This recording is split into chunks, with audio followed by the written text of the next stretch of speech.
Top quality और consistent performance के लिए सिर्फ सिल्वर पंप नाम याद रखना। तुर्की में एर्दोआन के खिलाफ भारी गुस्से को लेकर इस वक्त एक बड़ी खबर है और एर्दोआन के खिलाफ सड़क पर उतरे हजारों लोगों की तस्वीरें भी सामने आई हैं। आपको बता दें, राष्ट्रपति एर्दोआन के इस्तीफे की मांग को लेकर खबर बड़ी है।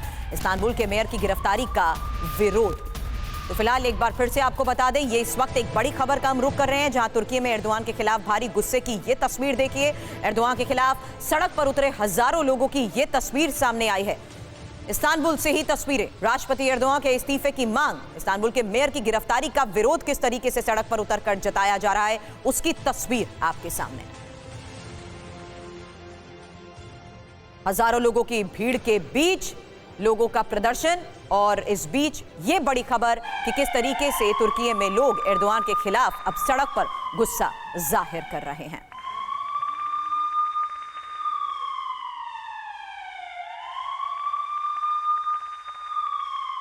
और तुर्की में एर्दोआन के खिलाफ जबरदस्त प्रदर्शन हो रहा है। लाखों लोग सड़कों पर उतर आए हैं। हिंसक प्रदर्शन हो रहा है। न्याय मंत्रालय की इमारत पर अटैक भी किया गया, हमला किया गया। इमारत में घुसने की कोशिश करते दिखे प्रदर्शनकारी। ये देखिए, एक्सक्लूसिव तस्वीरें आप तक हम पहुंचा रहे हैं। किस तरह जो न्याय मंत्रालय की इमारत है उस पर अटैक किया गया और ये सोची समझी रणनीति के तहत किया गया। एक्सक्लूसिव तस्वीरें इस वक्त देख रहे हैं। इमारत में घुसने की कोशिश करते रहे प्रदर्शनकारी और फिर उन्हें खदेड़ा गया, लेकिन आगजनी और हिंसा होती हुई दिखाई दे रही है।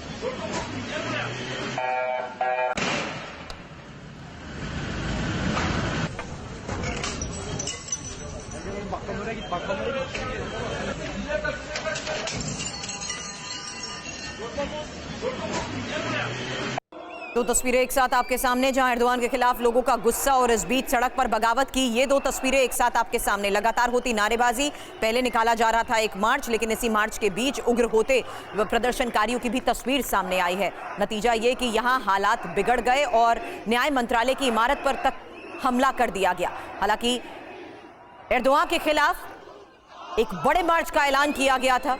हजारों लोगों की ये भीड़ सड़क पर मार्च कर रही थी, लेकिन इसी दौरान अचानक हालात बिगड़ गए और सड़क पर बगावत की भी तस्वीर सामने आई। और एक और बड़ी खबर आपको बता दें जो कि तुर्की से आ रही है। तुर्की के इस्तांबुल में लॉकडाउन घोषित कर दिया गया है। 4 दिनों का लॉकडाउन लगाया गया है। कई इलाके इस वक्त छावनी में तब्दील हो चुके हैं, तो हालात काफी सेंसिटिव हैं, संवेदनशील हैं। उसके बाद लॉकडाउन का ऐलान किया गया है। लाखों लोग जब सड़कों पर उतर आए तो अब 4 दिन के प्रशासन की तरफ से, सरकार की तरफ से लॉकडाउन लगाया गया है। पूरा इलाका छावनी में तब्दील है। किसी को इजाजत नहीं है बाहर निकलने की, क्योंकि जिस इलाके में ये आगजनी हुई है वो बहुत अल्ट्रा सेंसिटिव इलाका है और न्याय मंत्रालय इसके अंतर्गत आता है। यहाँ पर अटैक हुआ, यहाँ पर आगजनी हुई, हिंसा हुई और अब लॉकडाउन का ऐलान किया गया। बगावत की आग सड़क पर जिस तरीके से फैलती गई, एक और तस्वीर अब आपको दिखाते हैं और ये तुर्की के अंकारा ट्रिब्जोन में प्रदर्शन की तस्वीर है। एर्दोआन के इस्तीफे की मांग को लेकर ये तस्वीरें लगातार सामने आ रही हैं। पूरे तुर्की में बगावत की आवाज की ये गूंज है। हालांकि इस्तांबुल मेयर अरेस्ट का जिस तरीके से विरोध जताया जा रहा है, उसी के बाद सड़क पर बिगड़ते हालात और एर्दोआन के खिलाफ लोगों का ये गुस्सा, ये प्रदर्शन, जिसमें हजारों लोगों की भीड़ सड़क पर डटी रही।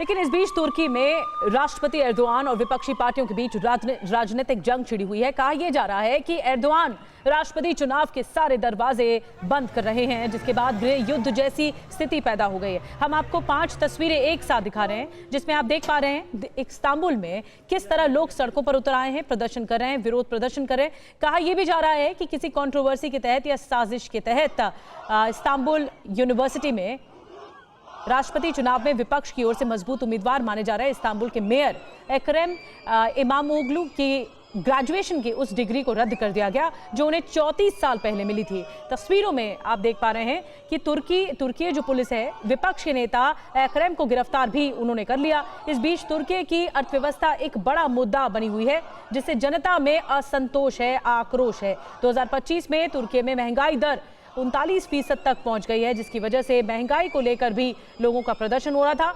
लेकिन ये जो सरकार में अस्थिरता है या राजनीति हो रही है, इसको लेकर भी लोग प्रदर्शन पर उतारू हैं।